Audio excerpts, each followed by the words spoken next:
What's going on, guys? Right here I got a 2025 Nissan Rogue base model edition, and I'm just going to be showing you how to adjust how long your headlights stay on after you put the car in park. So first thing you do, just press that push start button. No need to have the car started completely, just in ignition mode is fine.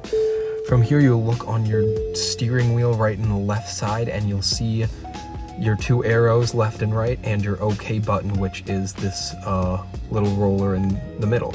So from there you find settings and press OK. Now once you're in settings, go all the way down until you find vehicle settings. From there press OK again, and then go to lighting, press OK one more time. Go to the lights off delay, press OK once again, and then that is where you can set it for how long you want it to stay on after you park. So if you want it at no seconds, you want it to turn off immediately, you can do that. 30 seconds is the standard, but you can put it all the way up to 180 seconds if you want. And that's it, it's pretty much that simple.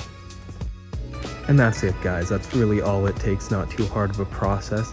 Now this process is very similar in all of the Nissan vehicles, whether you have a Sentra, a Murano, or a Pathfinder. This process will be pretty much the same in every single one of those.